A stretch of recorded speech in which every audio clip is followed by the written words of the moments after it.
শুভ সন্ধ্যা। সবাইকে শুভেচ্ছা জানাচ্ছি। আমরা আমাদের ফ্রিডম উইদিন থেকে প্রচারিত প্রতি রবিবারের যে লাইভ সেটা শুরু করছি। আমরা ফ্রিডম উইদিনে যারা কাজ করছি মেন্টাল হেলথ নিয়ে আমরা সমবেত হয়েছি আসলে আজকের যে বিষয় সেই বিষয়টা নিয়ে আলোচনা করার জন্য। আমাদের আজকের বিষয় হচ্ছে আত্মহত্যা ঘটেছে সেই পরিবারে মানসিক সেবার গুরুত্ব। তো বিষয়টা হচ্ছে যে আমরা যেই বিষয়টাকে ফোকাস করতে চাচ্ছি এই আজকের আলোচনা থেকে সেটা হলো যে আমরা গত 1 মাস ধরে আত্মহত্যা নিয়ে বিভিন্ন বিষয়ে আলোচনা করেছি। যে আত্মহত্যার ঘটনা কিভাবে ঘটে, কি করা দরকার, আসলে কোন জায়গাগুলিতে খেয়াল করা দরকার যখন কেউ আত্মহত্যার চিন্তা করছে বা কেউ অ্যাটেম্প্ট করছে, সেই ক্ষেত্রে আমরা কি করতে পারি, তাদেরকে কিভাবে হেল্প করতে পারি। আবার আরেকদিকে হচ্ছে যে যাদের মধ্যে এই চিন্তাটা আছে, যাদের মধ্যে এই প্রবণতা আছে, তারা কিভাবে তাদের জায়গা থেকে নিজেরা নিজেদেরকে হেল্প করতে পারে বা অন্যদের কাছ থেকে হেল্প চাইতে পারে, সেই জায়গাটা নিয়ে আলোচনা হয়েছে। তো সেইটারই ধারাবাহিকতায় আমরা আজকে যে বিষয়টা নিয়ে আলোচনা করতে চাচ্ছি সেটা হচ্ছে যখন আত্মহত্যার ঘটনাটা ঘটে যায়, একজন মানুষ চলে যাচ্ছে, একটা বিয়োগান্তক ঘটনা ঘটছে। তো যেই পরিবারে আসলে এই ধরনের ঘটনা ঘটে সেই পরিবারের সদস্য যারা থাকেন, তার আপনজন যারা থাকেন, তারা কিন্তু এক ধরনের ভীষণ বিপর্যস্ত একটা মানসিক অবস্থার মধ্যে দিয়ে যান সেই সময়টায়। কখনো তাদের মধ্যে ট্রমা কাজ করে, কখনো তাদের মধ্যে এই যে লসটা হলো সেটার একটা অনুভূতি, ভীষণ বিপর্যস্ততা সেটা কাজ করে। তো সেই জায়গাটায় আসলে তাদের মানসিক সেবাটা কতখানি প্রয়োজনীয়, তার গুরুত্বটা কতখানি, সেই বিষয়টা নিয়েই আমরা আজকে ফোকাস করার চেষ্টা করছি আমাদের আজকের আলোচনায়। তো যারা আমাদেরকে দেখছেন, অলরেডি আমাদের সাথে জয়েন করেছেন, তাদের সবাইকে আমি অনুরোধ করছি প্রতিবারের মতো আপনারা যদি আমাদের এই প্রোগ্রামটা শেয়ার করে দেন, শিওর আমরা অন্যান্য যারা আছে, যাদের আসলে এই আলোচনাটা জানা প্রয়োজন, বিভিন্ন বিষয় তাদের হয়তো বা কিছুটা হলেও কাজে আসবে, তাদের কাছে পৌঁছে যাবে এবং আপনাদের মাধ্যমে আমরা সেই ক্ষেত্রে পৌঁছে যাচ্ছি। তো যে কথাটা আমি বলছিলাম যে যখন একটা আত্মহত্যার ঘটনা ঘটে, সেটা যেই বয়সেই ঘটুক, যেই বয়সের মানুষই আসলে আত্মহত্যা করুক, সেই বয়সের মানুষের সাথে যারা সম্পর্কিত প্রত্যেকের জন্যই কিন্তু এটা ভীষণ ক্ষত সৃষ্টি করে, ভীষণ রকম বিপর্যস্ততা সৃষ্টি করে, ভীষণ মন খারাপের সৃষ্টি করে এবং সেটা বিভিন্নভাবে একজন মানুষকে প্রভাবিত করে, বিভিন্নভাবে একটা মানুষকে ক্ষতিগ্রস্ত করে। তো এই বিষয়টা নিয়ে আমরা যদি একটু, আমি প্রথমে যেতে চাই আমার একদম কাছাকাছি, আমি স্ক্রিনে যাকে দেখতে পাচ্ছি, নুরুন নাহার। আপনি কি মনে করছেন যে আত্মহত্যা ঘটেছে এরকম পরিবারে আসলে কি ধরনের সমস্যাগুলি হয়? আমরা দেখি, আমরা যেহেতু প্রফেশনালি কাজ করছি, আবার আমরা সমাজেও বাস করছি, দুইটা পার্সপেক্টিভ থেকে যদি আপনি একটু বলার চেষ্টা করেন। নুরুন নাহার, আপনার স্পিকারটা অফ আছে। হ্যাঁ, আমি খেয়াল করেছি।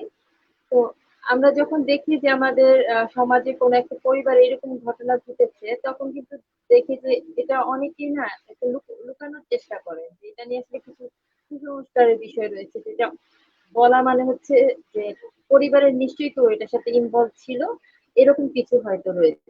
তাদের নিজস্ব কনফ্লিক্টের থেকেই হয়তো কেউ আত্মহত্যা করেছে। এটা নিয়ে দেখা যায় অনেকেই কিন্তু এই টেন্ডেন্সিটা আছে যে হাইড করতে চায়। আর যারা নিজেরা পরিবারের সদস্য, তাদের উপর তো ভীষণ একটা মানসিক চাপ যায়। তাদের দেখা যায় যে নিজেদের মধ্যে একটা কষ্ট লাগা কাজ করে। কষ্ট তো থাকে, কারণ এটা স্বাভাবিক কিছু নয়। স্বাভাবিকভাবে যখন আমরা কাছে কাউকে হারাচ্ছি, সেটাও অনেক বেশি পেইনফুল আমাদের জন্য। আর যখন খুবই আনএক্সপেক্টেড ওয়েতে কাউকে হারাই, সেটা মেনে নেওয়াটা আসলে আরো বেশি কষ্টকর হয়ে দাঁড়ায়। এবং এর সাথে দেখা যায় যে তখন নিজেদের মধ্যে একটা গিল্ট ফিলিং কাজ করতে থাকে যে হয়তো আমার অন্যরকম একটা আচরণ বা একটা কেয়ারিং একটা পদক্ষেপ হয়তো আমার কাছের মানুষটাকে হারাতে হতো না।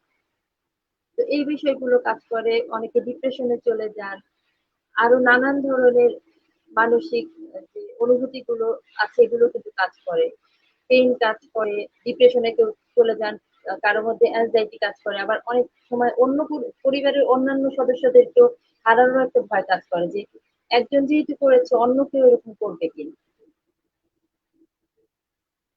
মানে মোটামুটি একটা বিপর্যস্ত পরিস্থিতি তো তৈরি হয় এবং দেখা যায় যে সোসাইটি থেকেও কিন্তু ওইভাবে আমরা সাপোর্ট পাচ্ছি না, যে কেউ এসে মানসিক সাপোর্ট দিবে বা কিছু করবে, ওই বিষয়টাও কিন্তু ওইভাবে অন্যান্য মৃত্যুর ক্ষেত্রে যতটা আন্তরিক ভাবে পাওয়া যায় এই মৃত্যুর ক্ষেত্রে কিন্তু ওইভাবে অতটা আন্তরিকতা দেখা যায় না।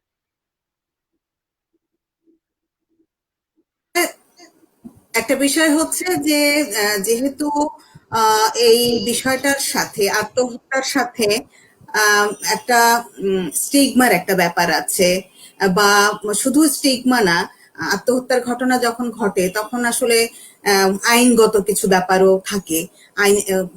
আইন আইনি যে বিষয়ে আছে সেটা যখন ইনভলভ হয়, সেখান থেকে মানুষের মধ্যে আসলে একটা ভয় কাজ করে, যে কে কিভাবে নেবে, কোন পরিস্থিতি তৈরি হবে। এবং আরেকটা বিষয় হচ্ছে যে পরিবারের একজন যখন আসলে আত্মহত্যা করছে, তো তার বিপর্যস্ত অবস্থা অনেক সময়ই কিন্তু হয়তোবা পরিবার জানে, হয়তোবা ওইভাবে গুরুত্ব দিচ্ছিল না, সেটা হয় অনেক সময়।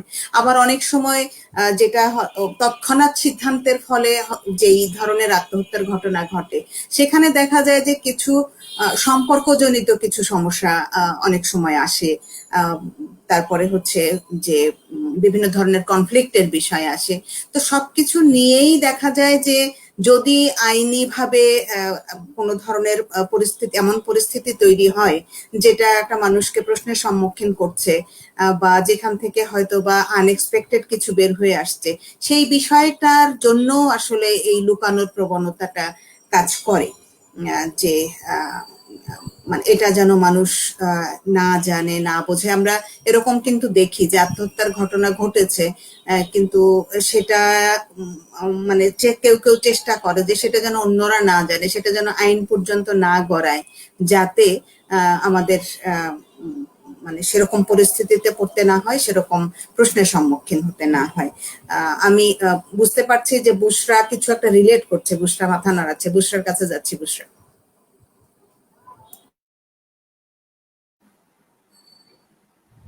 থ্যাংক ইউ আপা। হ্যাঁ, আমি রিলেট করছিলাম আমার দেখা কয়েকটা ঘটনা থেকে এবং ক্লায়েন্টদের কাছ থেকে যেটা পাওয়া। আপনার পরবর্তী ফ্যামিলি সিচুয়েশন যে প্রথমেই যেটা হচ্ছে কি আমি দেখি বা দেখেছি সেটা হচ্ছে ফেস করব কিভাবে, যে ফেস করব কিভাবে, এত মানুষের কি জবাব দিব আমি। হ্যাঁ, এইটা অনেক বড় একটা জায়গা থাকে। যে কে কি মনে করছে পরের কথা, আমি নিজে সমাজের সাথে কিভাবে আসলে সবাইকে আমি কি বলবো, কি বললে আসলে সবার কাছে আমরা অ্যাকসেপ্টেড ফিল করব। কারণ একটা জায়গা থাকে যে যে বাড়িতে সুইসাইড হয় সেই বাড়ির মানুষজনকে, যে আপা বলছিল একটুখানি যে স্টিগমার একটা ব্যাপার থাকে, সবাই কিন্তু তার সেই ফ্যামিলিকে আলাদা করে দেখে, যে হচ্ছে যে ওই ফ্যামিলিতে সুইসাইড করেছে, নিশ্চয়ই ওই ফ্যামিলিতে কোনো প্রবলেম রয়েছে। ইভেন হচ্ছে ওদের বাসায় হচ্ছে আসা যাওয়া মানুষ কিন্তু বন্ধ করে দেয়। আবার হচ্ছে সবাই বসেই থাকে যে কখন হয়তোবা আমি দেখেছি নিজের চোখে যে লাশটা সামনে আছে, মানুষ কিন্তু এসে বলতেছে আপা আপনারা শাসন করেন নাই ঠিক মতো, যার কারণে এই মেয়েটা এত বড় কাজ করতে পারলো। বা কেউ বলতেছে যে হচ্ছে আহ আহ, আহ, বেশি আশকারা দিছেন এই কারণে সে এই কাজটা করার সাহস পাইলো।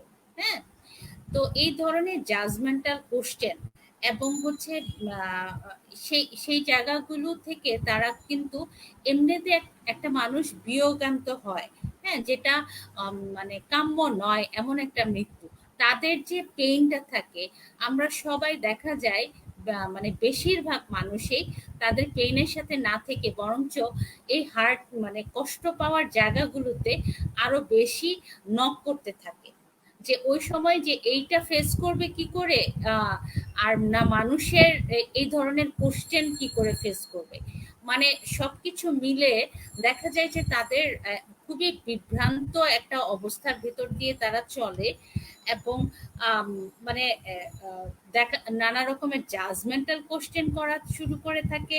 তারপরে আবার দেখা যায় অ্যাটাকিং মূলক কোশ্চেন, যেমন সে ধর্মীয় ভাবে আরেকটা অনেক বড় যে ধাক্কাটা খায় মানুষ, সেটা হচ্ছে কবর দেওয়া সম্পর্কে, যে হচ্ছে কি হবে, ও মানে আল্লাহ কিভাবে অ্যাকসেপ্ট করবেন এটা আমরা কেউ জানি না, কিন্তু আমরা কিন্তু তখন বলতে থাকি। অনেক জায়গায় দেখা যায় যে হচ্ছে জানাজা দিতে চায় না, বা যদি হিন্দু হয় তাদেরকে ওইভাব থেকে ওখান থেকে তাদেরকে আলাদা মানে ওই ধর্মীয় যে একটা মানে একটা আনুষ্ঠানিকতা থাকে, সেই আনুষ্ঠানিকতাও কিন্তু তাদেরকে করতে দেয় না।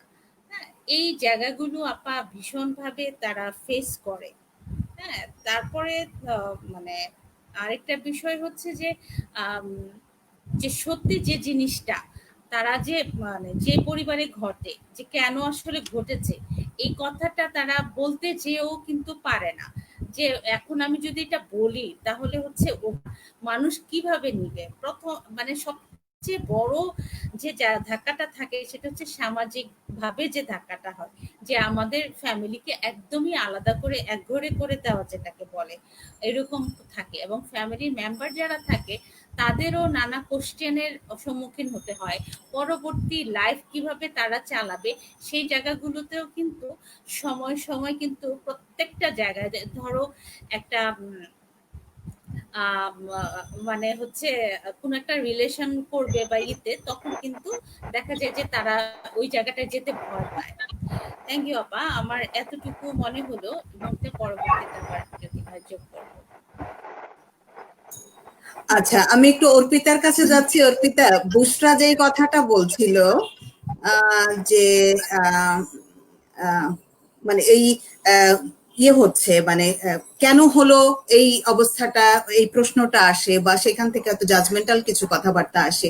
কিন্তু আমরা যতটুকু বুঝতে পারি যে সেই সময় আসলে মানুষ যেই পরিমাণ বিপর্যস্ত থাকে, যতটা খারাপ থাকে, সেই সময়টা কিন্তু এই সময় না, জাজমেন্টের সময় না, সেই সময়টা কেন হলো সেই সময়ও না আসলে। ওই সময়টায় পরিবারের সদস্যরা এমনিতেই অনেক বিপর্যস্ত, তাদের কিন্তু একটা ইমোশনাল সাপোর্ট দরকার। হ্যাঁ, তো সেই ইমোশনাল সাপোর্টের জন্য আসলে কি করা যেতে পারে তোমার কাছে মনে হয়?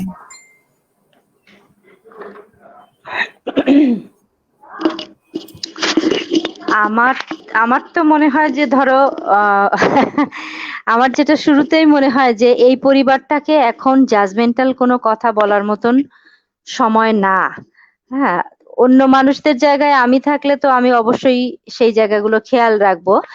আর হচ্ছে যে মানসিক সাপোর্ট দিয়ে যাওয়াটা, কি হলো, কেন হলো, কিভাবে হলো, কারোর আসলে দোষ আছে কিনা, সমাজ কিভাবে নিয়েছে, এই বিষয়গুলো আমরা পরেও কথা বলতে পারবো, আলোচনায় আনতে পারবো। কিন্তু ওই সময়টাতে ওই পরিবারটার আমি যদি প্রতিবেশী হই তাহলে আমার দায়িত্ব হচ্ছে ওই পরিবারটার পাশে ইমোশনাল সাপোর্টটা নিয়ে দাঁড়ানো, তাদের সঙ্গে থাকা। তারা তারা যেন মানসিকভাবে ভেঙে না পড়ে। একটা বিপদ ইতিমধ্যে ঘটে গেছে, আরো অন্য কোন রকম বিপদ যেন তাদের না আসে, সেই জায়গাটাতে প্রতিবেশী হিসেবে সাপোর্ট দেওয়া। যদি আত্মীয় স্বজন হয়, আত্মীয় স্বজন হিসেবেও একই সাপোর্টটা সে দিতে পারে, মানসিক ভাবে তাদের পাশে থাকা। তাদের যদি কোনো লজিস্টিক কোনো সাপোর্ট লাগে সেই জায়গাগুলোতে দেখা। তারপরে তাদের তাদের যদি কোনো, যেটা নাসিমা আপা বলছিল, আইনি জটিলতা যদি হয়ে থাকে তাহলে সেখানে সহযোগিতা করা।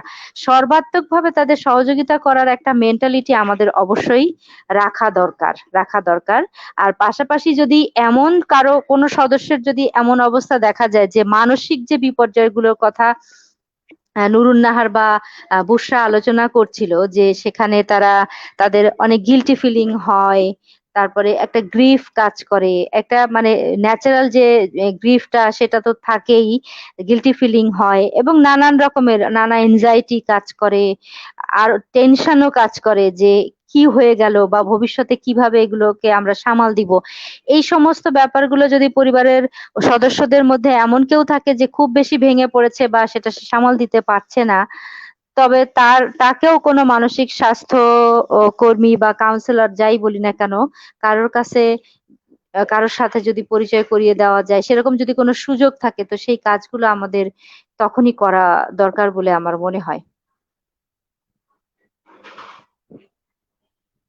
আহ তানজিম, এই প্রশ্নটাই আমি আপনাকে আবারও একটু করতে চাই আপনার জায়গাটা থেকে ফোকাস করার জন্য। সেটা হচ্ছে যে সহযোগিতা আসলে আমরা করতে চাই, হ্যাঁ, মানুষ হিসাবে আমরা কিন্তু মানুষকে সহযোগিতা করতে চাই, মানুষের পাশে দাঁড়াতে চাই।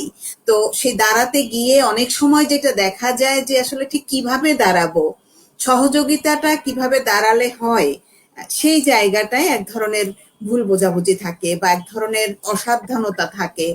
কখনো কখনো দেখা যায় যে একটা সচেতনতার অভাব থাকে। তো এই জায়গাটাকে যদি আমরা একটু ফোকাস করি যে ঠিক সহযোগিতাটা কি ধরনের হতে পারে এবং কোন জায়গাটায় সচেতন হওয়া দরকার আপনি মনে করছেন?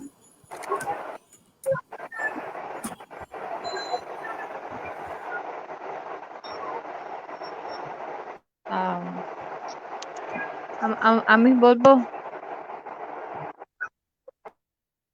আচ্ছা আচ্ছা, আমি যেটা বলতে চাই যে আম, যে পরিবারটিতে যে এই ঘটনাটা ঘটে, সেই পরিবারটিকে দুই ভাবে যদি সাপোর্টের কথা বলি, যে আমি যদি ডিভাইড করি, একটা হচ্ছে প্র্যাকটিক্যাল সাপোর্ট, একটা হচ্ছে ইমোশনাল সাপোর্ট।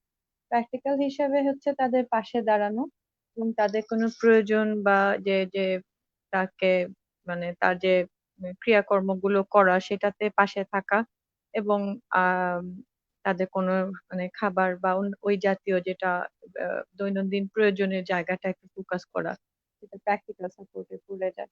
আর মানসিক সাপোর্ট যেটা আমি বলবো সেই সময় যে আমি শুধুমাত্র বলবো যে সাথে পাশে থাকা, না যে জাজমেন্টাল হয়ে যে এটা হিল হয়ে যাবে, সময় সব ঠিক করে দিবে, বা হচ্ছে এই যে জাজমেন্টাল কথাগুলো সেগুলো না বলা, শুধু শোনা, পাশে থেকে শুধু শোনা, তাদের স্মৃতি তারা বারবার আওড়াবে, বারবার একই কথা বলবে, বারবার ধৈর্য ধরে সেই রিভিজিট করা সেই জায়গাগুলা তাদের, সেটাই একটা প্রসেস, শুধু শোনা, পাশে থ্যাংক থাকা, ইউ তানজিম। এই এটা এই একটা প্রসেস। জায়গাটাই কিন্তু আমাদের বড় একটা অসচেতনতা কাজ করে। সেটা হচ্ছে যে যেটা বলছিলাম আমি, যে আমাদের আহ, আহ, সহযোগিতা করা বা পাশে থাকার ইচ্ছাটা কিন্তু হয় সবারই মানুষ হিসেবে। যে এই অসুবিধাটা হয় সেটা হচ্ছে যে আমরা আমার যেভাবে অভ্যস্ত সেটা হচ্ছে সান্ত্বনা দিতে যাই, আহ, মানে কিভাবে ঠিক হয়ে যাবে। তারপরে হচ্ছে সান্ত্বনার আর একটা বড় জায়গা হচ্ছে যে সেই সময় এই যে শোকের ঘটনাটা ঘটছে, যেটা অর্পিতা বলছিল যে একটা গ্রিফ হয়, এই যে শোকের ঘটনাটা ঘটছে, সেই শোকের কারণে কিন্তু অনেকে এক একজনের শোকের প্রকাশ ভঙ্গি এক এক রকম। হ্যাঁ, কেউ হয়তো কান্না করছে, কেউ হয়তো তার স্মৃতি হাতড়াচ্ছে, তার ব্যাপারে কথা বলছে, কেউ হয়তো বা ভীষণ একটা চুপচাপ অবস্থায় আছে। তো চুপচাপ থাকলে সেটা নিয়ে অতটা চিন্তিত হয় না মানুষ, তারপরে একটা চিন্তা কাজ করে যে কেন চুপচাপ আছে, কেন মন খারাপ করে আছে, একটু স্বাভাবিক কেন হচ্ছে না। সেটা নিয়ে একটা ব্যতিব্যস্ততা আমাদের মধ্যে দেখা যায় যে স্বাভাবিক হচ্ছে না। আমরা যখন কেউ মন খারাপ করে, ওই মন খারাপটাকে ঠিক নেওয়া এবং মন খারাপ নিয়ে থাকা, এই জায়গাটাই আমাদের মধ্যে এক ধরনের কিন্তু ভেতরে ভেতরে কি বলবো যে এক ধরনের আম, একটা দ্রুত সেরে যাক এরকম একটা মানসিক একটা চিন্তা কাজ করে, একটা মানসিক একটা অবস্থা কাজ করে, যে আমরা যেন বেশিক্ষণ দুঃখের মধ্যে না থাকি, আবার যেন কান্নাকাটিও না করি। যেটা চিন্তা করা হয় যে এটা একজন মানুষকে হয়তোবা ভালো রাখবে, যদি সে শোকের মধ্যে না থাকে, যদি সে কষ্টের মধ্যে না থাকে, তাইলেই ভালো থাকবে। এই চিন্তাটা কিন্তু প্রচলিত জায়গা থেকে আমরা করি এবং এইভাবে চিন্তা করতেই কিন্তু সামাজিকভাবে আমরা অভ্যস্ত। যার জন্য যখন কেউ কান্নাকাটি করে বা তার যেই শোকটাকে প্রকাশ করার যে ভঙ্গিটা, ব্যক্তিগত ভঙ্গিটা, সেটা যখন আহ, সে আহ, করতে থাকে, তখন যে সমস্যাটা হয় সেটা হচ্ছে যে অন্যরা অনেক বেশি অস্থির হয়ে যায়, কিভাবে তাড়াতাড়ি একটা স্বাভাবিক অবস্থায় আসা যায়। নুসরাত, আমি এই জায়গাটাকে ফোকাস করার জন্য আপনাকে বলবো যে এই যে আহ, বিষয়টা, এই যে প্রচলিত ধারণাটা যে আহ, কান্নাকাটি করলে অস্থির হয়ে যাবে, কান্নাকাটি করলে ক্ষতি হবে। অনেকে আবার হচ্ছে ধর্মীয় জায়গা থেকে মোটিভেট করার চেষ্টা করে যে মৃত ব্যক্তির জন্য যদি কান্নাকাটি করা হয় তাহলে সৃষ্টিকর্তা আসলে এই বিষয়টাকে ভালোভাবে নেন না। আহ, মানে এটাও একটা চাপ, মানসিক চাপ যে সৃষ্টিকর্তা নেন না। এই কথাটা যখন বলা হয় তখন কিন্তু আমরা এক ধরনের, আমাদের মধ্যে ভয় কাজ করে, এক ধরনের হেজিটেশন কাজ করে যে আমি আসলে এই যে মৃত ব্যক্তি তার ক্ষতি হয়, সেই বিষয়টা যেন কোনোভাবেই না করি। সেটাও কিন্তু এক ধরনের মানসিক চাপ তৈরি করে। এই জায়গাটায় যদি আপনি প্রচলিত ধারণাটা আসলে কতখানি স্বাস্থ্যকর, কতখানি ঠিক, বা এর কোনটা ঠিক, কোনটা আসলে হেলদি, এই জায়গাটায়, সেই জায়গাটাকে যদি একটুখানি ফোকাস করেন। ধন্যবাদ আপা। আহ, আপা যে কথাটা বললেন যে আমরা সাধারণত দেখি, আমরা নিজেদের ফ্যামিলিতে অনেক সময় দেখি যারা মারা গিয়েছে তখন আমাদের মানে পরিবেশটাই চেঞ্জ হয়ে যায়। তো ওই সময়টাতে দেখা যাচ্ছে যে আমি আমার নিজের খুব কাছের মানুষকে হারিয়েছি, তখন আমি দেখেছি যে মানে যখন আমি কান্না করছি তখন আশেপাশের অন্যান্য যে মানুষরা যারা দেখতে এসেছে ওরা সাধারণত বলছে যে না কান্না করতে না, কান্না করলে যে মারা গিয়েছে সে কষ্ট পাবে। তো সেক্ষেত্রে সাধারণত কি হয় যে কান্নাটা করলে যে আমার মনটা যে শান্ত হবে ওই শান্তটা আর হয় না। যে কান্নাটা আমি থেমে যাচ্ছি, যে আমার এই মুহূর্তে যে খারাপ লাগছে, আমার খুবই কান্না করতে ইচ্ছা করছে এবং অনেক কথা বলতে ইচ্ছা করে ওই সময়, আহ, মানে অনেক না বলা কথাই চলে আসে।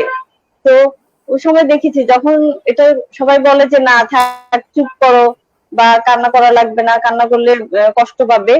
তো তখন ওই মুহূর্তটা কি হয় যে ইমোশনটা যেটা আসে আমার, হ্যাঁ, তো ইমোশনটা কিন্তু অফ হয়ে যাচ্ছে, যে আমি যে ইমোশনটা প্রকাশ করছি ওই প্রকাশটা যখন আমার বন্ধ হয়ে যায় তখন কিন্তু ওই যে কথা না বলতে পারা, কান্না না করা, তখন কিন্তু আস্তে আস্তে এটা নিজের মধ্যে জমে যায়, তখন কষ্টটা আরো বেশি হয়। তো ওই মুহূর্তটা যদি ইমোশনটা রিলিজ করা যায়, যদি ইয়ে করা মানে কান্নাটা করে একটু শান্ত হওয়া যায়, তো পরবর্তীতে কিন্তু কষ্টটা আস্তে আস্তে আরো কমে যায়। আর যদি না হয় পরে কষ্টটা একা একা বেশি কষ্ট পাওয়া হয়, তখন দেখা যাচ্ছে একা একা কষ্ট পায়, তখন কিন্তু পাশে কেউ থাকে না। পরবর্তীতে একা একা কান্না করা হয়, পাশে থাকার মতো ওই সময় কেউ থাকে না। কিন্তু যখন আমি ওই সময়টাতে কান্না করব বা আহ, ওই মুহূর্তে কিন্তু পাশে আমার মানুষজন আছে, তো ওই সাপোর্টটা পাওয়া যায়। তো এই জন্য আমি বলবো যে আসলে যখন আহ, যে কেউ মারা যায় ওই সময় আসলে যারা দেখতে আসে বা আত্মীয় স্বজন যারা আসে তাদের তাদের আসলে ওই সাপোর্টটা দরকার, যে হ্যাঁ তার কি করতে ইচ্ছা করছে সেটাই করুক, মানে ওই সময় পাশে থাকা। এবং যদি দরকার হয় যে একটু মানে হাত করা, জড়ায় ধরে যদি থাকা যায়, একটু হাতটা ধরে রাখা, তাহলে আমার কাছে মনে হয় খুবই ভালো লাগে ওই সময়টাতে। মানে একটা শান্তি শান্তি মনে হয় যে না কেউ একজন আছে, কারণ হারানোটা আসলে কোনোভাবে সম্ভব না ফিরে পাওয়া, কিন্তু আশেপাশে যে মানুষজন আছে তাদেরকে নিয়ে আমাকে এখন থাকতে হবে। তো ওই চিন্তাটা তখন চলে আসে যে না আমার পাশে তো আরো মানুষজন আছে।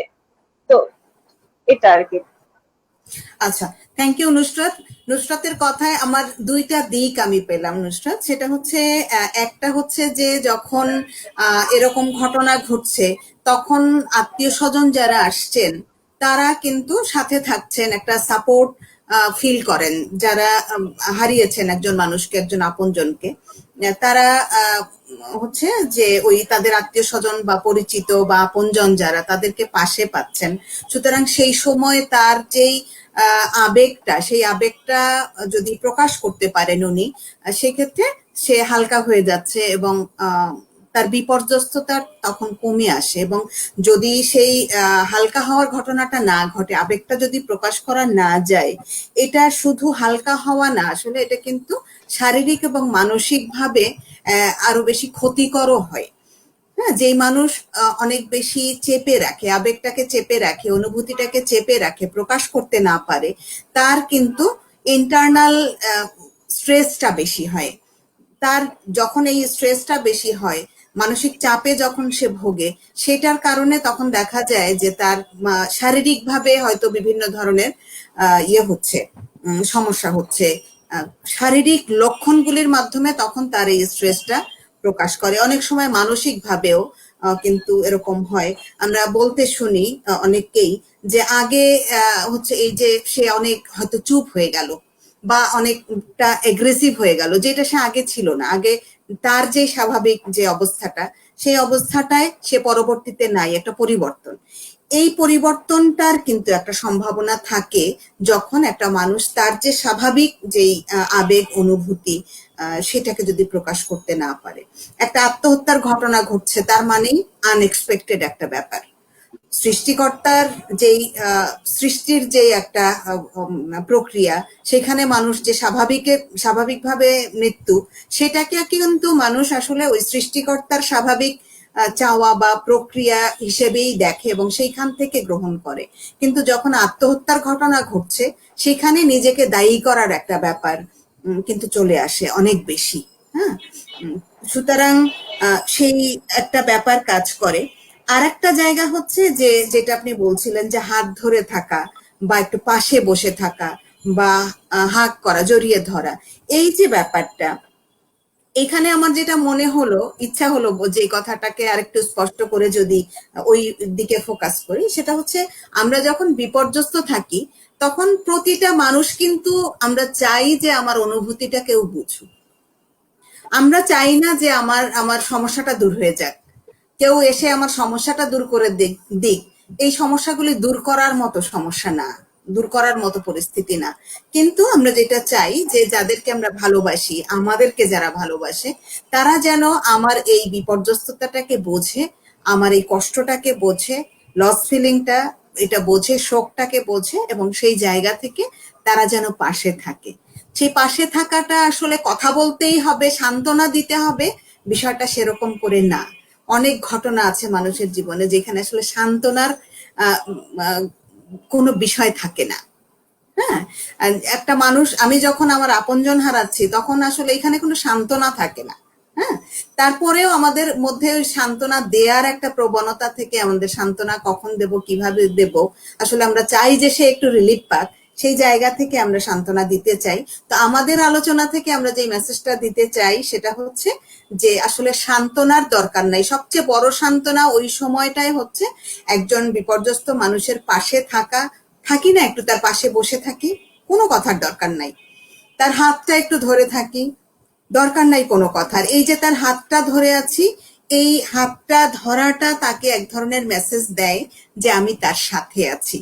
আসলে মূল মেসেজটা হচ্ছে এই জায়গাটায় যে আমি তার সাথে আছি, সেটা সে ফিল করতে পারছে কিনা, সেটা সে বুঝতে পারছে কিনা। হ্যাঁ, সেই ফিলিংটা তাকে দেয়া, যাতে আমরা তার যে কষ্টটা হচ্ছে সেটাকে শেয়ার করতে পারি। আমি একটু ওপেন করছি এখন, সেটা হচ্ছে যে আর কিভাবে আমরা এই যে সাপোর্ট দেওয়ার জায়গাটা, সেই সাপোর্ট দেওয়ার জায়গাটাকে আর কিভাবে করতে পারি। কে পয়েন্ট অ্যাড করতে চাও?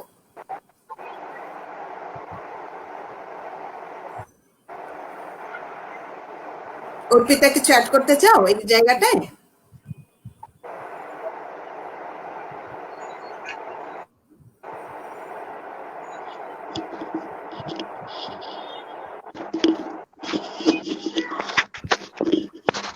হ্যাঁ আপা, আমি কি আমি অ্যাড করতে চাচ্ছি।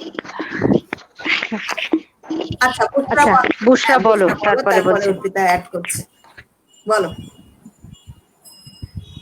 আচ্ছা, তো হচ্ছে এই সময়টা আমরা আরেকটা জিনিস যেটা করি যে আপা, যে যে যার মৃত্যু হয়েছে তার জিনিসপত্রগুলো আমরা চোখের আড়াল করে ফেলি। হ্যাঁ, তো তারা কিন্তু ওই সময় তাদের ওই জিনিসগুলো দেখলে পরে তার কিন্তু ভেতরের ফিলিংটা সে এক্সপ্রেস করতে সুবিধা হয়। হ্যাঁ, তো সেই ক্ষেত্রে তাকে ওই হেল্পটা করা, সরিয়ে না রেখে বরঞ্চ সামনে যেটা যেভাবে ছিল সেইগুলো দেখে যদি কান্না করে সেই সময় তার পাশে থাকা এবং তাকে ওই ফিল করতে দেওয়া।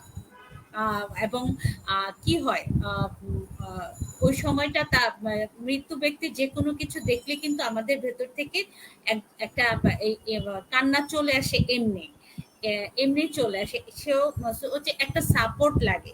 অনেকে যে চাপায় ফেলে কান্নাটা, তো একটা এটা কিন্তু এক ধরনের একটা সাপোর্ট, যে হচ্ছে যে আমি জিনিসপত্রগুলো না সরিয়ে বরঞ্চ এটা যেভাবে আছে সেভাবে থাকা, এবং সেই তখন যদি সে কান্না করতে চায় সে কান্নার সাথে থাকা তার, যে ঠিক আছে, ওর সেই জিনিসগুলোকে একটু স্পর্শ করলো, সে সেই মেমোরি গুলো মনে করলো, কাঁদলো, এবং অনেক সুখের কথা তার মনে পড়লো, অনেক মিসিং এর কথা মনে পড়লো।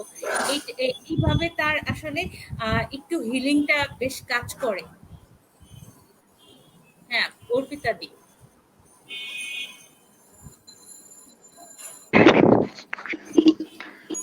উম, আমার কাছে আরেকটা জিনিস মনে হচ্ছিল, এটাও ওই সোশ্যাল সাপোর্টের মধ্যেই পড়ে, যে আম, পরিবারটার জন্য যদি আম, ওই মুহূর্তে যদি পরিবারটা যদি খাবার দাবারের কিছু আয়োজন করা যায়, যে তাদের নিজেদের এই সমস্ত ঝামেলার মধ্যে যাওয়া না লাগে সেই মুহূর্তে, হুম। তো সেটা একটা সাপোর্ট হতে পারে, যে কয়েকদিন যদি তাদের আত্মীয় স্বজন বন্ধু বান্ধব তাদেরকে যদি এই সাপোর্ট গুলো দেয়, সেটা হয়তো একটা সহযোগিতা হতে পারে। আসলে যে কোনো মৃত্যুজনিত ব্যাপারেই এটা আমি বলবো যে হ্যাঁ, আমাদের সমাজে এই প্রচলনটা কিন্তু এখনো আছে, যে কেউ যখন মারা যায়, সেটা স্বাভাবিক মৃত্যুই হোক অস্বাভাবিক মৃত্যুই হোক, সেই জায়গাটায় পাশে থাকে। থ্যাংক ইউ অর্পিতা, এই বিষয়টাকে আরো একটু ফোকাস করার জন্য। একটা বিষয় কাজ করে, সেটা হচ্ছে যে গিল্ট কাজ করার যে ব্যাপারটা, হ্যাঁ, যে যখন আত্মহত্যার ঘটনা ঘটছে, স্বাভাবিক মৃত্যুতে সেই জায়গাটায় তারপরেও অনেকেই হয়তো যে হ্যাঁ, হয়তো অসুস্থতা ছিল বা অন্য কোনো বিষয় ছিল, সেখান থেকে মারা গেছেন, সেই বিষয়টাকে যেভাবে দেখা হয়, কিন্তু আত্মহত্যার মতো ঘটনায় দেখা যায় যে গিল্টের বিষয়টা থাকে, যারা পরিবারের সদস্য তাদের মধ্যে গিল্টটা থাকে। তো আমরা যদি একটু এই জায়গাটাকে ফোকাস করতে পারি যে গিল্টটাকে কিভাবে অ্যাড্রেস করা যেতে পারে আসলে ব্যক্তিগত জায়গা থেকে। নুরুন নাহারের কাছে যাচ্ছি। নুরুন নাহার।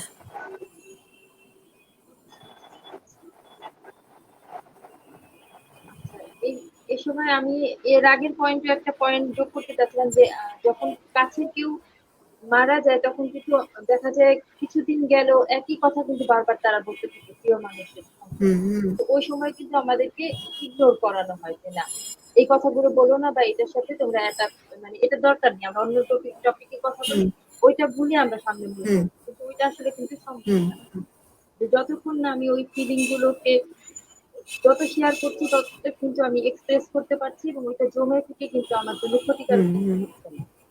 তো ওই জায়গায় ওইটা একটা ইমোশনাল সাপোর্ট যদি আমি শুনি তার কথাগুলো। আর হ্যাঁ, এখানে গিল্টের ব্যাপার, গিল্ট তো কাজ করে, কারণ দেখা যায় যে যে মানুষটা আত্মহত্যা করেছে তার যে ধরনের অসুবিধা থেকেই করুক না কেন, পারিবারিক সম্পর্ক দেখা যায় টানাপোড়েন থাকে, বা সম্পর্কগুলোতেও কিছু কনফ্লিক্টও হয় অনেক সময়, বা সাপোর্ট সিক করেও অনেক সময় পাওয়া যায় না। তো সেখান থেকে কিন্তু একটা প্রচন্ড পরিমাণে তারা অপরাধ বোধে ভুগে।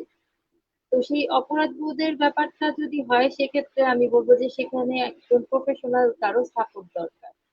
প্রফেশনাল একজন কাউন্সিলরের কাছে যদি সে সেশন নেয়, সেই মানসিক স্বাস্থ্য সেবাটা যদি সে গ্রহণ করে, তাহলে কিন্তু সে তার ওই গিল্টটা ডিল করতে কিন্তু হেল্প করবে, বা গিল্ট থেকে বের হয়ে সে কিভাবে সামনে মুভ করবে, ওই জায়গাটা কিন্তু একজন প্রফেশনাল কাউন্সিলর একজন মানুষকে হেল্প করে দেয়।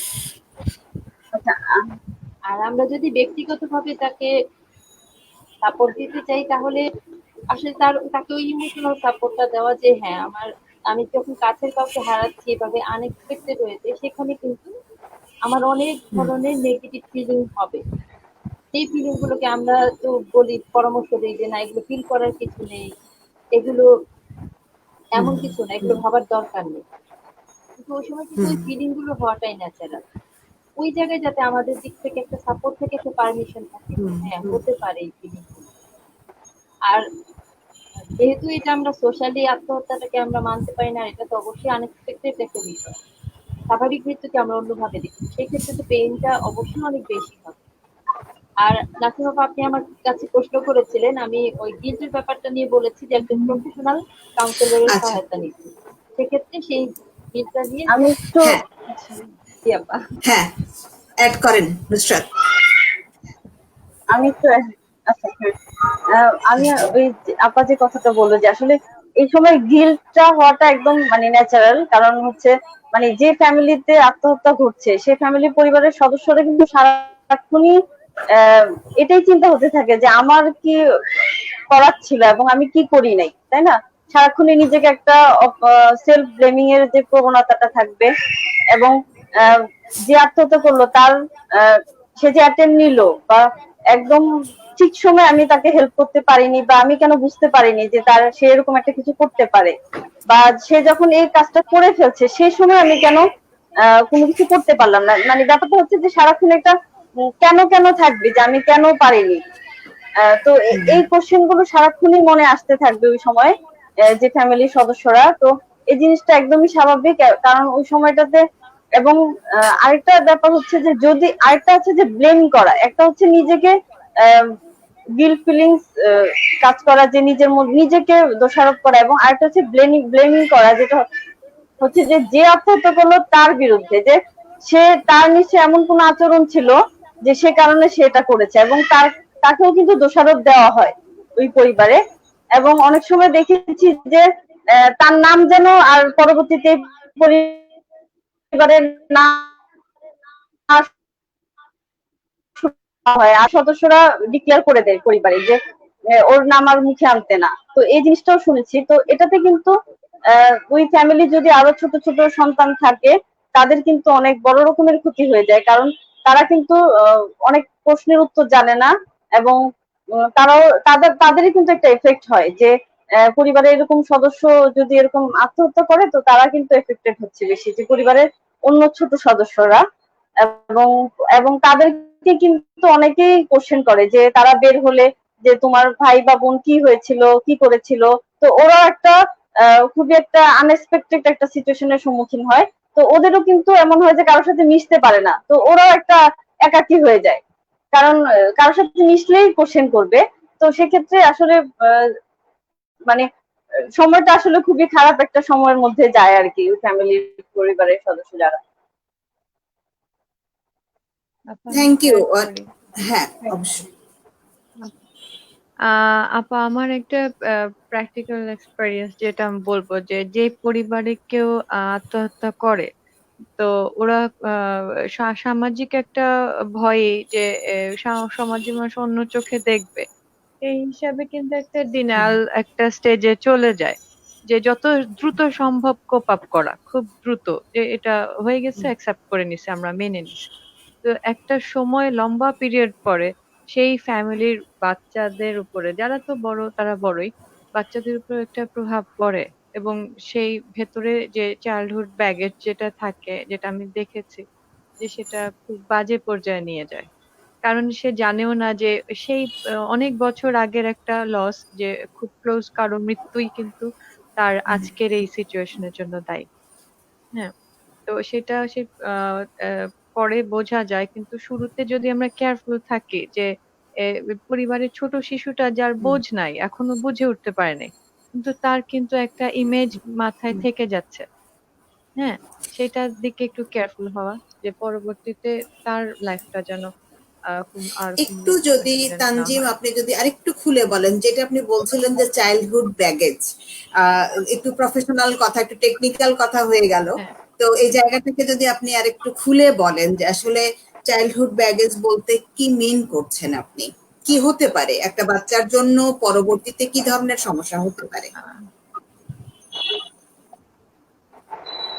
আহ, যেমন কোনো বাচ্চার মা বা বড় ভাই বোন কেউ মারা গেল, সে বা তার ছোট বাচ্চারা অনেক সময় এক্সপ্রেসিভ হয় না, বিশেষ করে আমাদের সোসাইটিতে বাচ্চারা অতটা এক্সপ্রেসিভ না, বা তাদের অ্যালাউ করা হয় না।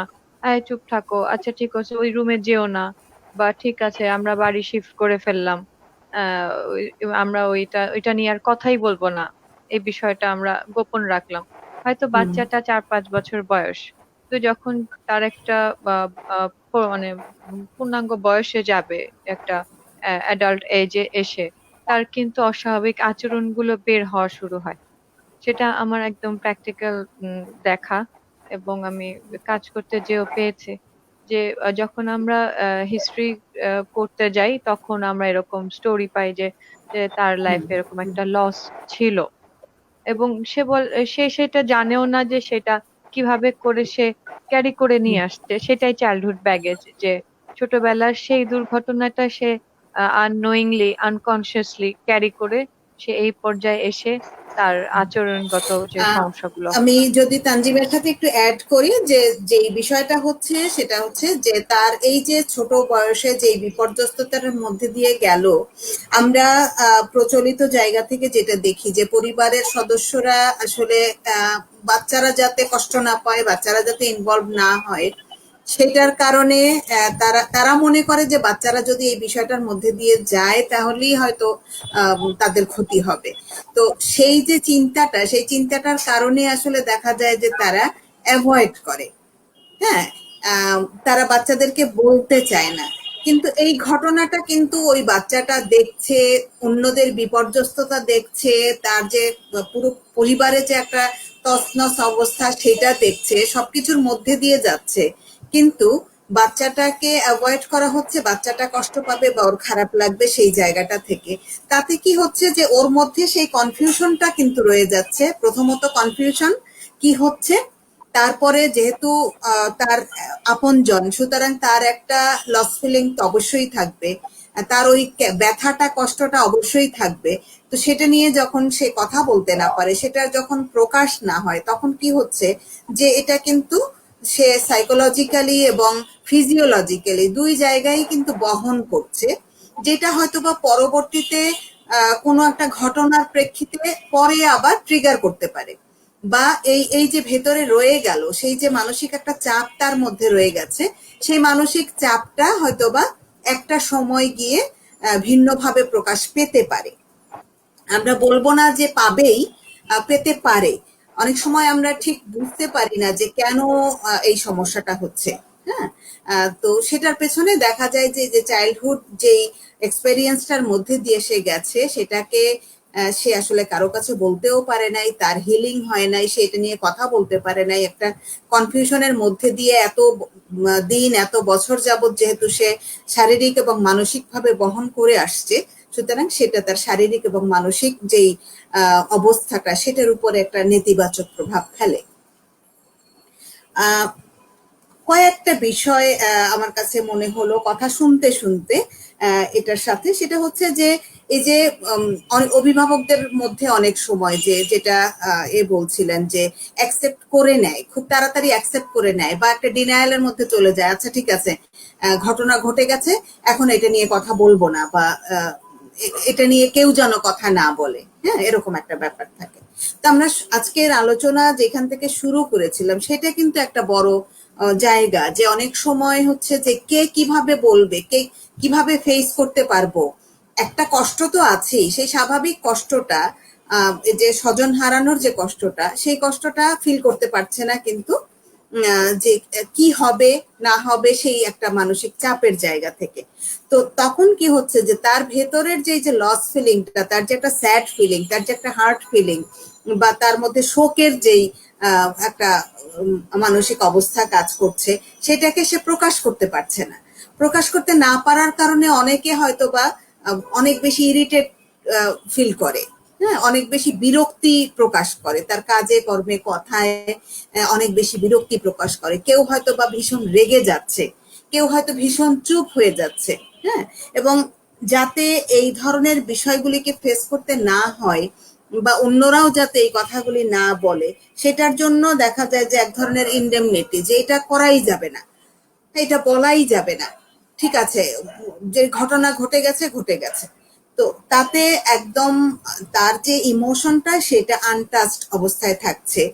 এই যে ইমোশনটা আনটাচড অবস্থায় থাকছে, এটা থেকে কিন্তু ট্রমাও হতে পারে, যেটাকে আমরা হচ্ছে সাইকোলজির ভাষায় ট্রমা বলছি, যেখানে কতগুলি এই যে তার শোকটা হচ্ছে, সে যেই পরিস্থিতিটাকে দেখছে বা এক্সপেরিয়েন্স করছে, সেইটার কারণে এই যে মানসিক অবস্থাটা, এই অবস্থাটা পরবর্তীতে গিয়ে হয়তো 2 বছর 3 বছর পরে বা আরো পরে বা বেশ পরে দেখা যায় যে তার যে সিমটমস গুলি হয়, যে আমরা ট্রমার যে সিমটমস গুলি বলি, যে অনেক সময় হতে পারে যে তার হঠাৎ করে ঘুমটা হচ্ছে না বা ফ্ল্যাশব্যাক হচ্ছে, যে যেইভাবে আত্মহত্যার ঘটনাটা ঘটেছিল সেটাকে সে দেখতে পায়, সে হয়তো স্বপ্নে দেখে বা স্বপ্নে ভয় পেয়ে হয়তো বা চিৎকার করে উঠছে, চমকে ওঠে, তারপরে তার খাওয়া দাওয়া বন্ধ হয়ে যাচ্ছে, সে তার স্বাভাবিক যে জীবনযাপন, হঠাৎ করে স্বাভাবিক জীবনযাপনটা তার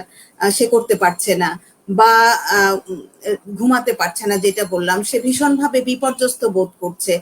এই ধরনের ঘটনাগুলি কিন্তু পরবর্তীতে হতে পারে, যেগুলি অবশ্যই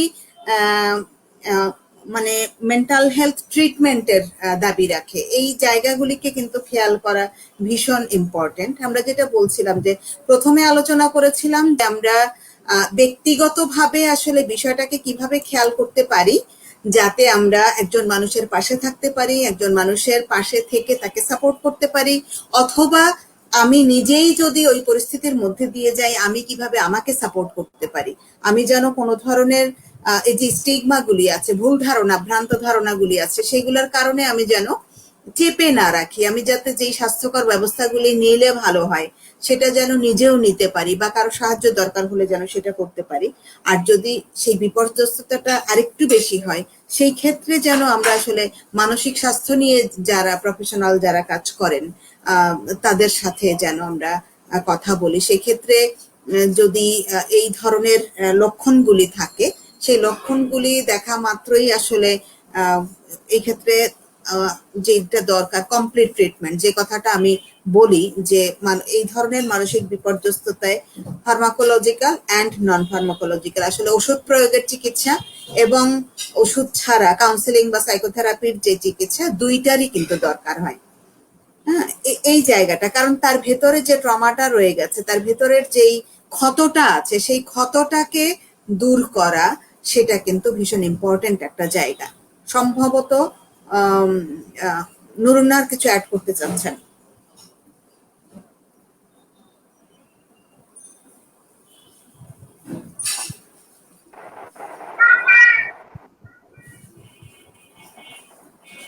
নুরুন্নার কি আমাকে শুনতে পেয়েছেন?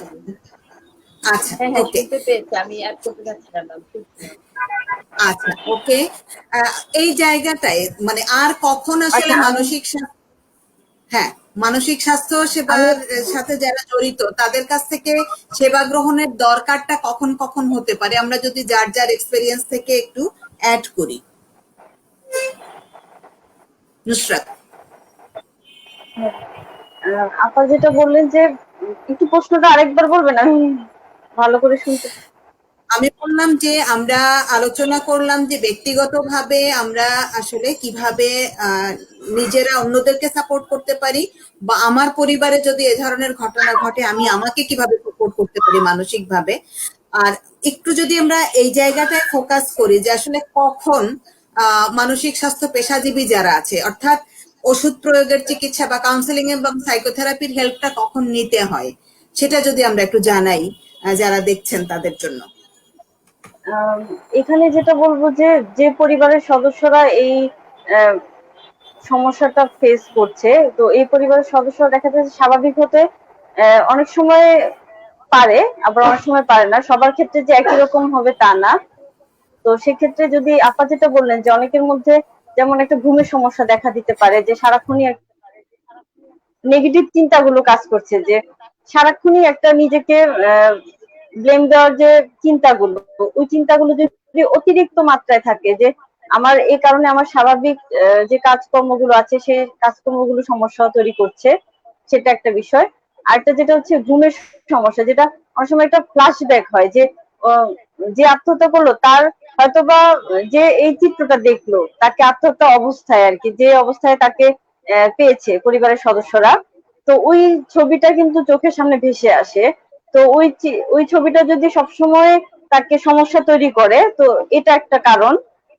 আরেকটা হচ্ছে যে পরিবারের সদস্যরা যদি আহ, মানে একটা থাকে না যে একটা মন খারাপের একটা পরিবেশ, মানে পরিবেশটা আসলে স্বাভাবিক হচ্ছে না, মানে বাসাটা একটা মানে একটা শোকের একটা থাকে পরিবেশ, যেটা নর্মাল মৃত্যুর ক্ষেত্রে কি হয় আস্তে আস্তে কিন্তু মানুষ কাটিয়ে উঠে। তো এই ক্ষেত্রে যদি এটা না দেখা যায় যে পরিবারের কেউ না কেউ খুব বেশি শোকে একদম সে আর কিছু করতে পারছে না, তো এক্ষেত্রে একটা মানসিক হেলথ, মানসিক যে সাপোর্টটা দরকার, একজন কাউন্সিলর বা কাউন্সিলর কাছে যেতে পারে। তো এই সিমটম গুলো দেখা দিলে। থ্যাংক ইউ আপা কি শুনতে নুসরাত। আমি এর পেরেছেন? সাথে অ্যাড করতে চাচ্ছি। হ্যাঁ, হ্যাঁ, আচ্ছা আচ্ছা, আমি এর সাথে অ্যাড করতে চাচ্ছি যে হ্যাঁ, আপু যেগুলো বলেছেন ওগুলো ঠিক আছে। ওটাকে যদি আমি শর্ট করে বলি, যখন হচ্ছে আমার মানসিক অবস্থাটা আমার নিজের দৈনন্দিন জীবনযাপনে বাধা তৈরি করছে এবং আমার আশেপাশের মানুষগুলোর লাইফেও একটা বাধা তৈরি করছে বা তাদেরও একটা অসুবিধা তৈরি করছে, তখন ওই মোমেন্টেই কিন্তু আমার আসলে একটু মানসিক স্বাস্থ্য পেশাজীবীর কাছে যাওয়া দরকার এবং গিয়ে একটা সাপোর্ট নেওয়া দরকার, যাতে আমিও ভালো থাকতে পারি এবং আমার আশেপাশের মানুষদের সাথে সবাই মিলে একসাথে ভালো থাকতে পারি বা situation cope করতে পারি। ওকে, থ্যাংক ইউ। অর্পিতা।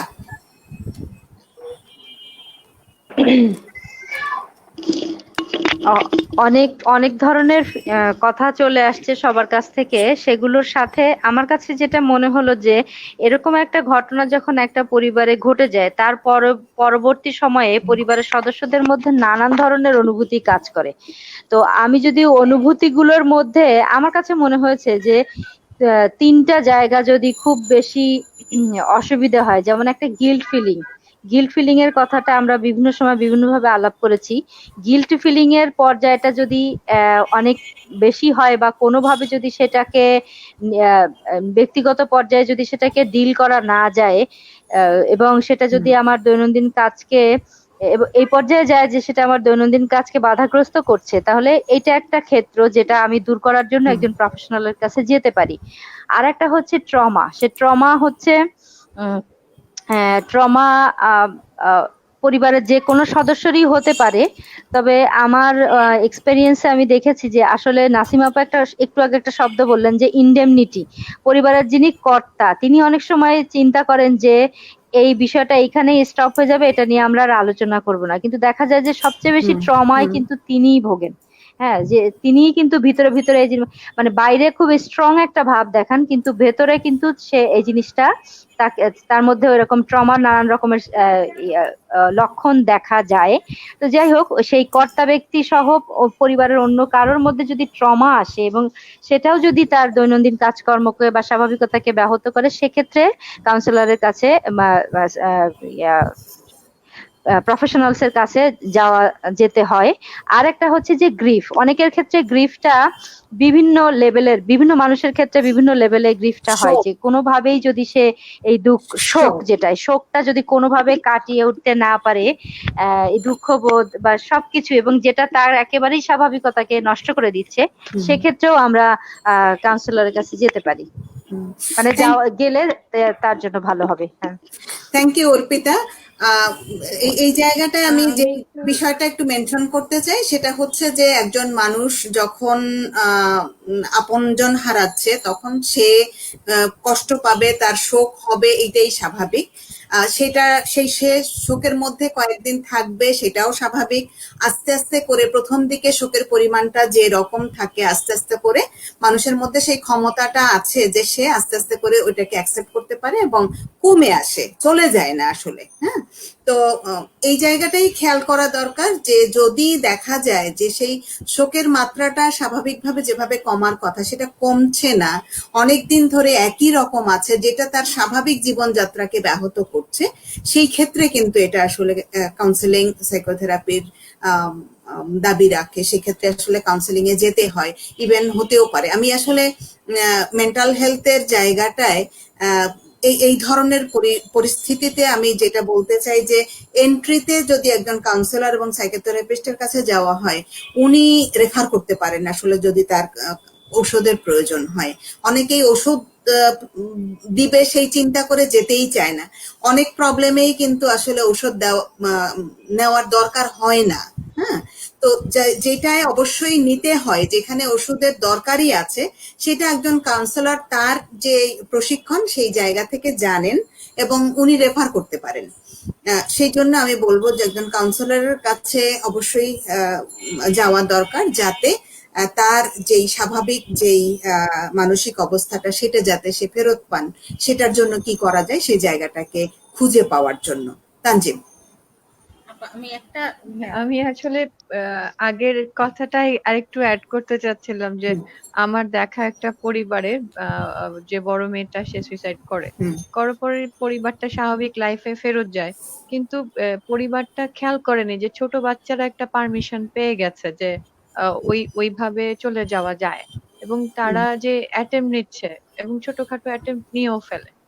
হ্যাঁ, সেই ক্ষেত্রে হবে যে যে যে যার কথা বলছিলাম যে পরিবারের সবচেয়ে বিপর্যস্ত মানুষটা যে নিজের হেল্পটা নিবে, নিজের হেল্পটা নিয়ে এবং তারপরে তার অ্যাওয়্যার হতে হবে যে বাকি পরিবারের লোকজনের উপর নজর রাখা, যে তারা কিভাবে পারমিশনটা নিল এবং তারা কিভাবে এখন সেখান থেকে তাদেরকে বের করে আনবে।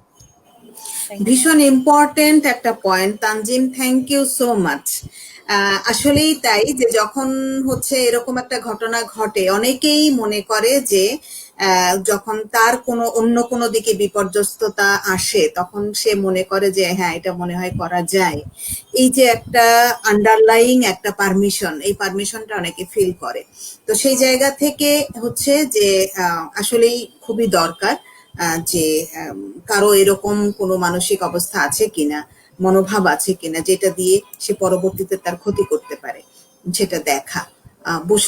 বুশরার কথার পরে আমরা আজকের আলোচনা শেষ করব। বুশরা। না, ওই তানজিমের পয়েন্টটাই বাকি ছিল, আমার কাছে মনে হচ্ছিল যে এটা বলবো।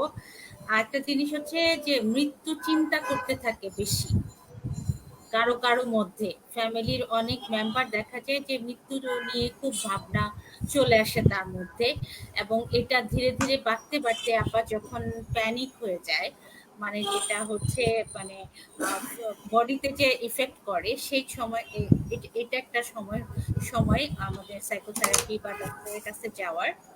আর একটা হচ্ছে যে তারা আবার ওই ফ্যামিলির কেউ না কেউ আবার এই চিন্তাটা প্রমোট করতে থাকে যে হয়তো বা এটা করা যায়। এবং এই চিন্তাটা ধীরে ধীরে ভেতরে ডিপার লেভেলে চলে যেতে থাকে। তো হচ্ছে এবং আরেকটা চিন্তা খুব ভালোভাবে করে, সেটা হচ্ছে শাস্তি হয়েছে, এবং এটা নিয়ে যে তাদের মধ্যে এক ধরনের পালপিটেশন হতে থাকে। এই ধরনের কথা যখন বলে, তখন আমরা আসলে বলতে পারি যে তাকে কাউন্সিলিং বা সাইকোথেরাপিতে নেওয়াটা দরকার। এই যে আমার কাছে কয়টা জিনিস মনে ছিল। আচ্ছা, থ্যাংক ইউ। তো আমরা যারা দেখছেন, আমরা আসলে বিভিন্নভাবে আমাদের কাছে যে মনে হয়েছে যেই বিষয়গুলো, আমরা সেই বিষয়গুলো আলোচনা করলাম একজন ব্যক্তি হিসেবে, একজন পরিবারের সদস্য হিসেবে, এবং আমরা যেহেতু আসলে মানসিক স্বাস্থ্য সেবার সাথে জড়িত আছি, আমরা যাদের সাথে কাজ করি, তাদের সাথে কাজ করতে গিয়েও আমাদের বিভিন্ন অভিজ্ঞতার মধ্যে দিয়ে যেতে হয়। সেই জায়গা থেকে আমরা চেষ্টা করলাম বিষয়টাকে আপনাদের সাথে শেয়ার করার জন্য। দুইটা বিষয় আমি একদম ফোকাস করে আজকের আলোচনাটা শেষ করতে চাই। সেটা হচ্ছে যে স্বাভাবিক অন্যান্য যেই পরিস্থিতি, সেটাই হচ্ছে যে জেনারেলি আমরা চিন্তা করি এবং আমরা চিন্তা করব, কিছু কিছু ভ্রান্ত ধারণা আছে, সেই জায়গাটায় আমরা খেয়াল করব। আর হচ্ছে দুইটা বিষয় আমরা স্পেশালি মনে রাখবো।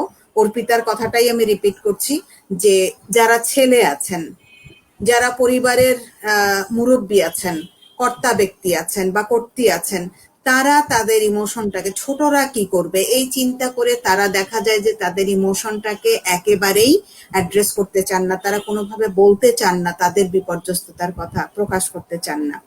তো মানুষ তো আমরা সবাই আসলে, যে কোনো মানুষ যে বয়সেই থাকুক, সেই বয়সেই আসলে মানুষের মধ্যে বিপর্যস্ততা আসে, এবং এটা খুব স্বাভাবিক। যদি এরকম একটা ঘটনায় কেউ বিপর্যস্ত বোধ না করে, কারো যদি কষ্ট না হয়, সেটাই বরঞ্চ অস্বাভাবিক। তো আমরা যেন স্বাভাবিক বিষয়টাকে স্বাভাবিক নিয়মে গ্রহণ করি, সেখানে যেন আসলে আমাদের মধ্যে ডিনায়ালটা কাজ না করে, আমরা যেন অস্বীকার না করি। স্বাভাবিক যে বিষয়টা হচ্ছে, খারাপ লাগাটা, কষ্ট হওয়াটা, সেটাকে যেন স্বাভাবিকভাবেই গ্রহণ করি। যদি মনে হয় যে কোথাও সমস্যা হচ্ছে, সেই সমস্যাও মানুষ হিসেবে হতেই পারে, সেইখানেও আমরা সেই সমস্যাটাকে যেন অ্যাকনলেজ করি, সেটাও যেন স্বীকার করি নিজের কাছে। এবং যদি দরকার হয় যে আমার সেবা দরকার, যদি মনে হয় যে কারো সাপোর্ট দরকার, আমি যেন কোনো ধরনের হেজিটেশন না করে, কোনো ধরনের মানে দুশ্চিন্তা না করে, নিজের উপরে চাপ সৃষ্টি না করে, যেন আমি যেখান থেকে সেই সহযোগিতাটা পাওয়া সম্ভব সেখানে যেন হাত বাড়াই। মানুষ হিসেবে আমাদের যেমন ভালো লাগা থাকে, সেটা যেমন প্রকাশ করতে আমাদের ভালো লাগে, সেরকম বিপর্যস্ততাও থাকে। সেটা নিয়ে আসলে লজ্জা পাওয়ারও কিছু নাই, এবং সেখানে দুর্বলতারও কিছু নাই। তো এই ছিল আমাদের আজকের আলোচনা। আমরা আজকের মতো বিদায় নিচ্ছি।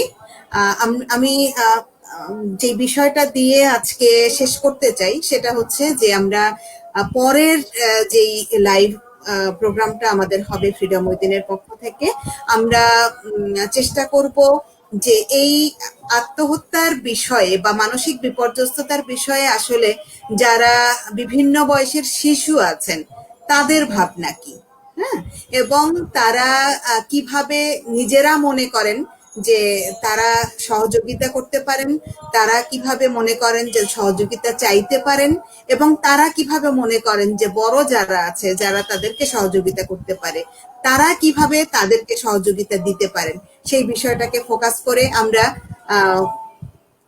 কয়েকজন শিশু এবং তরুণ তরুণীর সাথে পরের লাইভটা করতে যাচ্ছি। আপনাদের সবাইকে আমন্ত্রণ জানাচ্ছি দেখার জন্য।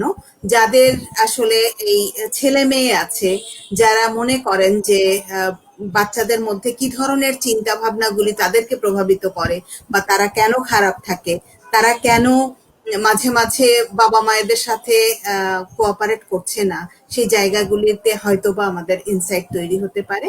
আর ওই প্রোগ্রামটা দিয়েই আমরা শুরু করতে যাচ্ছি যে প্রতি মাসের প্রথম যে লাইভটা থাকবে আমাদের, সেখানে আমরা আসলে এই বয়সের বাচ্চাদের সাথেই কথা বলবো। তারা তাদের যেই সমস্যাগুলি হয়, সেই সমস্যাগুলিকে কিভাবে দেখছে, তারা কিভাবে সমাধান করছে, আবার তারা বড়দের কাছ থেকে কিভাবে সহযোগিতা চায়, যেটা অন্যরা যদি করতে পারে, তখন হয়তোবা আমরা সবাই মিলে একটা স্বাস্থ্যকর মানসিক স্বাস্থ্যের অধিকারী হব এবং নিজেরা ভালো থাকবো, সুখে থাকবো। সবাইকে অনেক ধন্যবাদ। শুভরাত্রি।